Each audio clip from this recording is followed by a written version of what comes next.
Hi, people. It's my pleasure to introduce the author of the book Automate Boring Stuff with Python, Mr. Al Sweigart, to talk on the topic Make Python Talk, Make Python Listen. Without much further delay, I'll hand over the stage to Mr. Sweigart to make his talk. Thank you.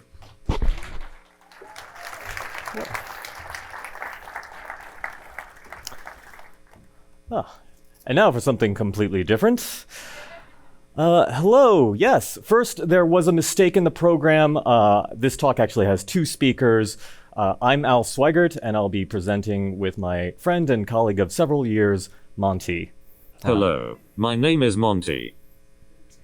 Yes, and Monty and I are not only going to cover Python packages for text-to-speech and speech recognition, but we'll also show you how to extract text from images. This is called optical character recognition, or OCR. Monty and I are excited to be here at PyCon US. We want to thank all the sponsors, volunteers, speakers, and the Python Software Foundation staff for making this conference not only possible, but also a delight. Thank you. Now, I have a lot of code on these slides, but you don't have to take notes because you can download them from inventwithpython.com/makepythontalk2025, or you can just use your phone to snap a photo of any of these slides. Keep in mind that attendees with the orange lanyards have opted out of taking photos of themselves at the conference, so please respect their privacy. Monty, where's your conference badge? It fell off. I don't have shoulders. Oh. Well, I mean, there's some slides that people might want to take photos of. Do they have your consent to take photos of you at this presentation? Oh, great. Okay, perfect. All right, so I write books that teach people to code. These are mostly for beginners, and most of them cover Python. And you can read them all for free online under a Creative Commons license at inventwithpython.com. The most popular one is Automate the Boring Stuff with Python, and exciting news, the third edition is now out. This is a book for beginners who are new to programming, but also if you're an experienced developer, we cover really cool packages in it, such as the ones I'll be discussing here. So that's who I am. Monty, why don't you tell them something about yourself? What's your favorite programming language? Rust. Yeah, that's a good one. I've been meaning to learn Rust. All right, so let's go ahead and start the talk. Yeah. I know, right? Everything is happening so fast. Yes, it is an amazing and terrifying time to be in tech. Yeah, things that were once advanced computer science topics like text-to-speech and speech recognition and OCR are now so reliable and so readily available, I can cover how to use them in a half-hour talk. All of these packages are really about converting strings. Text-to-speech is about converting strings to audio, speech recognition is converting audio files into text, and OCR is converting the text in images into strings. Really, I just want to make you aware of all of these packages that are out there and convince you that, yes, you can use these yourself in your Python code. All of these packages are free and work on Windows, Mac OS, and Linux. And if I go too fast with the code, remember, you can get these slides from inventwithpython.com/makepythontalk2025. And here's the code. It all fits on this one slide. You can snap a photo of this or browse to the slides at inventwithpython.com/makepythontalk2025. So I'm just going to skip over it. I really don't like those talks where the presenter is just reading off the slides in a monotone. Import pytx3 pip install yeah, exactly, engine like that. equals pytx3 init. Yeah, you don't. You say, can, Monty, hello. yeah, you can. Yes. Okay. Thank you. Yeah, they can just read the slides or download them. All right, let's get started with text-to-speech, which is making the computer talk in a robot voice. This is my favorite part. So the text-to-speech package I want to cover is PyTTS-X3, which can be installed with pip. The name is a bit of a mouthful. It's Py like Python, TTS for text-to-speech, and X3 because it's extended for Python 3 from the original PyTTS package, which is no longer maintained. So this package uses the speech engine that already exists on your operating system. So keep that in mind. Your Python script will have a different voice when you run it on Windows, Mac OS, or Linux. Some general tips about using text-to-speech. Remember that the user won't be able to hear the voice if the volume is muted, and also that it can be annoying as a feature, so use it carefully. Maybe add a setting to disable it in your app. I mean, like text-to-speech is a cool feature at first, but it loses its novelty pretty fast. Anyway, here's the basic code to import a module. You import the module, you call the init function to get an engine object, and then you call the say method to pass it the text that you want it to say. And then finally, to actually make it speak, you call run and wait. So this is a method called at block, so it won't return until it is done speaking. So if your program has a lot of text to say, you might want to run it in its own separate thread, and then you can kill that thread if you want to interrupt the speech. So let's do a live demo. I'm pretty sure the audience knows what the robot voice sounds like. Al. Yeah, you're right. Let's go ahead and skip the live demo then. Okay, so if you want to save the speech as an audio file, you don't want your computer to say it out loud, then you can call the save to file method and then call run and wait. You still have to call run and wait to make it save the actual file. Currently, PyTTS-X3 only supports the WAV file format, but it's pretty easy to convert WAV files into other audio formats. And that's it. That's the basics right there. You can change the voice and volume and speed with PyTTS-X3. Again, these settings will mean different things on different operating systems because they'll have different voices. I just included this slide for you to look at for the general gist of it. You can check out the documentation online for more info. Now, there's a second package for text-to-speech on Python, and this is GTTS, which uses Google Translate to provide the voice. But for the sake of time, I'm going to skip over these slides. What GTTS does is it uses Google Translate, and it uses an undocumented API, so the voice that Google Translate will give you, it just secretly downloads that, which also means that this package could stop working at any time. And also, you have to have an internet connection before you can use it. However, what is really nice is that the Google Translate voice is pretty good. It will be the same voice no matter what operating system you're running it on. Here's the basic code. There's a package called PlaySound3 that lets you play the audio files that it downloads. And there's very limited configuration for the voices. You can change the accent or the language that it's using, and you can't really control the speed of the Google Translate voice, but you can make it talk in a slow-mo version. And here's a table that you can download later comparing PyTTS-X3 and GTTS. So that's what you can do with text-to-speech in your Python program. It's really nice for when you want to have notifications for your app. That's a lot better to have custom words spoken than just a beep. You could have a program that conveys information when the user is busy looking at other windows. They can have the computer speak to them. You can also just take random chunks of text, like from a news article or something, and then just convert it to audio so you can have your own audio book to use while doing the dishes or jogging or whatever. What else could you do? And you can create video content spam and mass disinformation campaigns.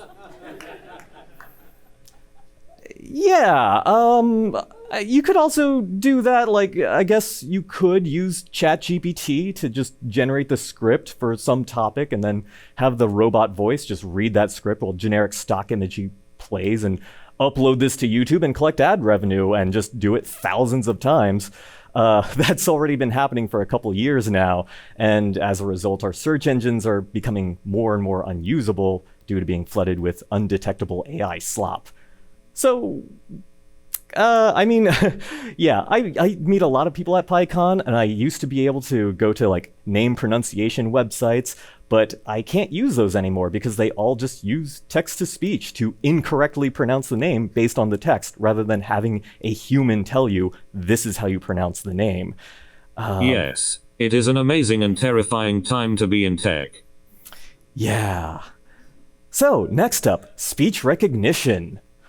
So OpenAI has created a speech recognition system called Whisper. So it takes an audio file and gives you the spoken text as a string value. Now you can install Whisper to do speech recognition on your machine. You can just run pip install OpenAI-Whisper, because pip install Whisper is for a different project. Now, the nice thing about this system is that it runs offline. You don't have to have a subscription or get an API key. There's no paywall that it could suddenly lock you out from behind. It requires a few minutes to run the first time you run it, because it has to download these machine learning models to do the actual recognition. But after that, it runs pretty quickly. There's a bunch of different models. You can just use the base model for 99% of the things that you want to use speech recognition for. The other nice thing about it is that it detects not only English, but also pretty much every spoken human language. And it also generates actual sentences with capitalization and punctuation. It's not like YouTube's auto-generated text, where it's just a stream of words one after the other. It uses the CPU by default on your computer, but you can have it use your GPU to do faster transcriptions. That's really nice, but I'm skipping over that in this talk. Here's the basic Python code for that. You import the module, you call load model. Again, I just use the base for 99% of the things I want.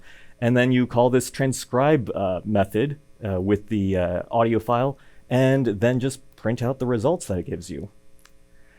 So here's a table with details, but in short, you just want to use the base model. The tiny model is nice because it is faster. You can use that for short voice commands. It tends to produce very sloppy results. And in my experience, the larger models, larger than the base model, don't really produce that much more accurate transcriptions. So Whisper transcribes English by default, but if you want it to use a different language, you just pass a language keyword argument to the transcribe method. Now, what I really like to do when I'm doing like various research projects that involve a lot of audio files is I just generate a subtitle file, which not only has the text, but also the timestamps, which is very helpful when I have, say, an hour-long podcast, or I just have hundreds of hour-long podcasts, and I want to be able to control F for the text that is inside of these audio files. I can then find the timestamp, and I can look it up in the actual audio to find where they say those lines. So, what can you do with speech recognition? There's a lot of great things. One thing it can't do is it can't replace stenographers in important settings. No, it really can't. It's pretty good, but it's not that good. But hey, maybe when the tech gets better, maybe it'll replace stenographers. Yeah, sure, and we'll also be driving our self-driving cars for humans on Mars by then, I'm sure. So what I like to actually use it for is getting transcripts of podcasts and videos. There's this great package called YT-DLP, which allows you to download videos from YouTube and most major video websites, and so you can have them offline. And then I'll just run Whisper over these to create like a searchable audio file so I can find when they're talking about some specific piece of text. You can create voice control. There's Python packages for recording from your microphone. And you can create low-cost mass surveillance infrastructure. Yeah. I mean, well, you know, malware could have always used the microphone that's on your laptop to listen in on your conversations if they have that running on your laptop. But handling hours and hours of audio files is the real tricky part. But if you have decent speech recognition, then you just need to store the text. So this allows the malware to scale. A single hacker could easily create a searchable database of millions of people's conversations that they've listened in on. They don't need to spend tons of money on cloud computing resources to do this. Whisper runs on the laptop itself. Hey, I wonder if it could run on something as small as a Raspberry Pi. You can. Oh, how about that? It really doesn't take that much computing power to create mass surveillance hardware these days, huh? Yes. It is an amazing and terrifying time to be in tech. Great. And last, I'm going to cover OCR. So this is identifying text from images. If you've ever deposited checks at an ATM or done mobile deposit from an app, OCR is how they read the writing off of the check. This requires installing the Tesseract OCR engine separately, and there's instructions for doing that at this link. And then running pip install PyTesseract. So installing Tesseract is different for each OS. You can look up the documentation there. But once you have it installed, it's only a few lines of code. There's just some limitations. Tesseract is really made specifically for scanned documents. These are typewritten text, not handwriting. It can't really recognize text that's inside of a photo, like a photograph of a stop sign. It won't be able to read that. It's really made for dark text on a light white background, and also for perfectly upright text. So oftentimes if you have a whole bunch of images, you can't just magically feed it to OCR and have it generate accurate results. You'll probably have to do some pre-processing with a package like Pillow or OpenCV. And also make sure that it generally works for single column text. If you have like a magazine article with multiple columns, it'll usually mess up when it tries to extract that text. But here's the code for it. It's just 4 lines of code. You're importing the module, then you're also importing Pillow, and then you just open it in Pillow and then call this one function, image to string, and it will just return the string of any text that it detects there. Now, Tesseract works with characters from several languages, but it works with English by default. You can call this function getLanguages to see all the 3-letter ISO language codes for the languages that it can detect. However, if you want it to recognize other languages besides English or multiple languages, you can pass the lang keyword argument, specifying the 3-letter ISO language codes with a combined together with a plus sign. Now, if you want to embed text information into the original scanned image, what you can do is create a PDF. The PDF will visually show the image and then also have Control F work for text so that you can actually highlight and copy the text to the clipboard.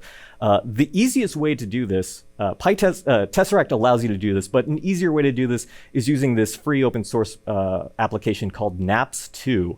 You don't actually need a physical scanner. You can just use the subprocess module that comes with Python to then run Naps and pass it all of these command line arguments to give it an image. Here I have a page from the novel Frankenstein, and then it will output a PDF that looks something like this. You can highlight text, you can copy the text out of it, and also use Control F to find text in a massive image-based PDF.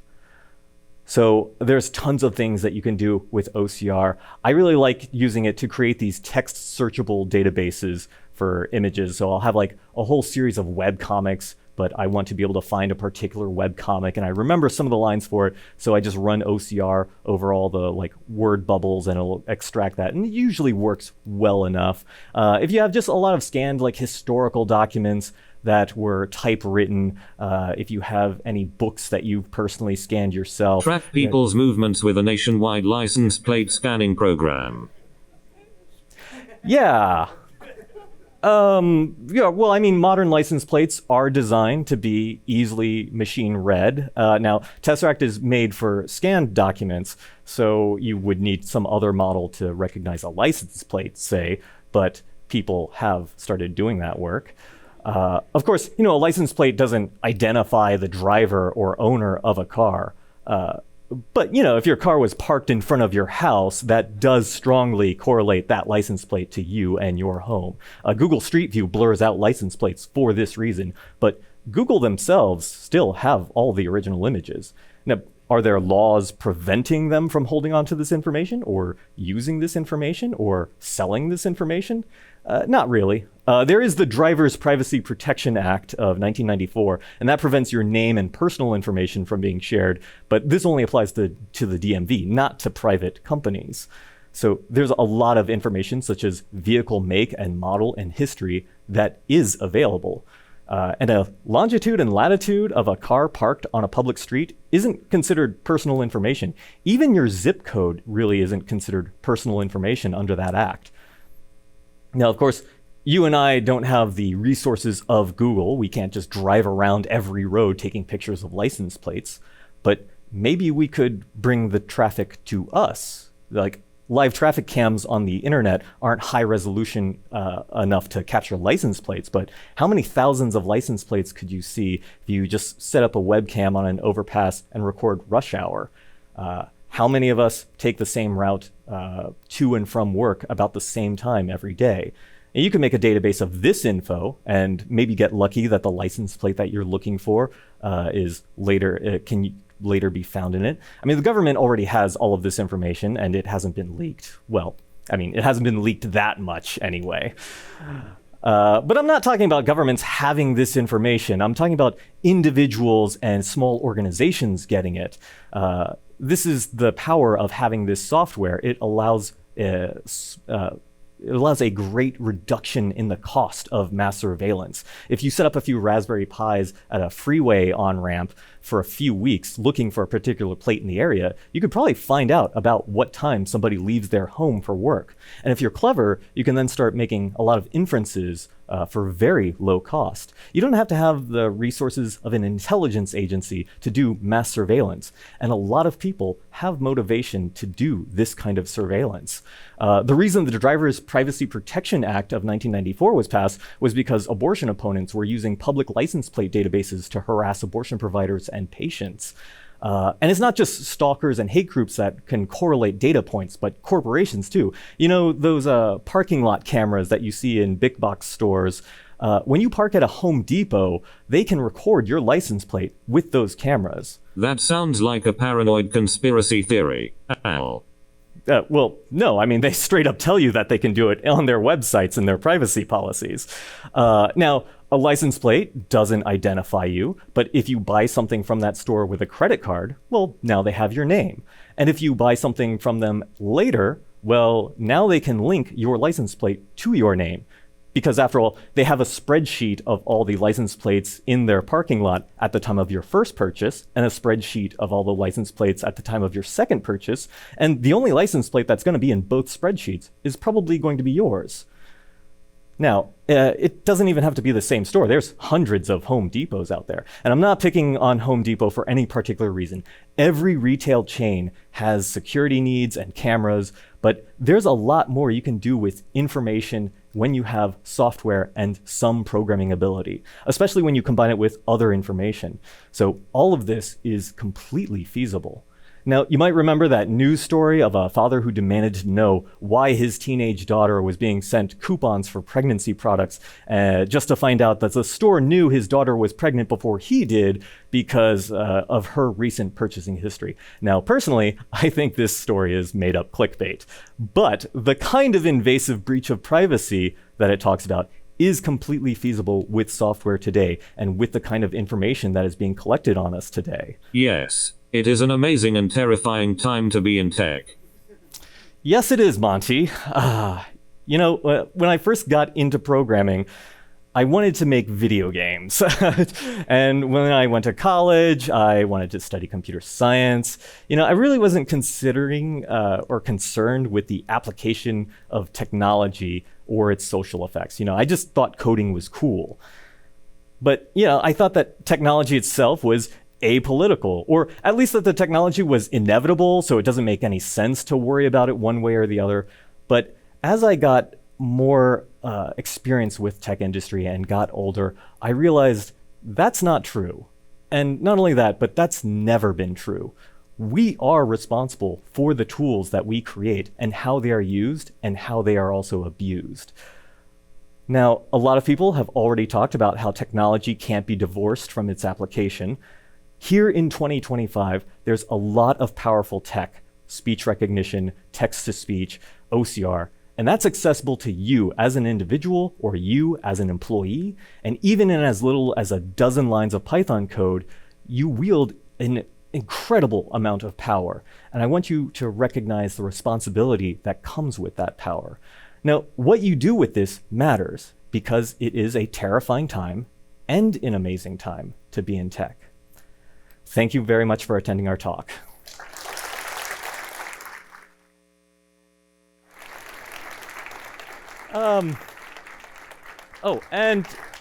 Just some housekeeping notes.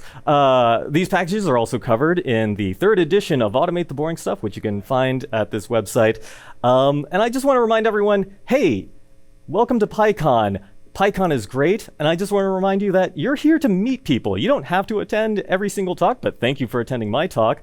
But we have a wonderful community. I hope you just reach out and, don't eat lunch alone. Feel free to come up to me and just start talking to me. You don't need a reason. And also, as a little incentive, I wrote a Python script that will that creates these printable zines of a choose-your-own-adventure tic-tac-toe game where you play tic-tac-toe against the zine. And if you come up to me and talk to me, I'll give you one of them.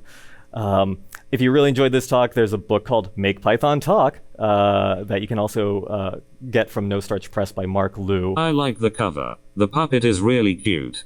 Yes. That's it from me. Thank you very much.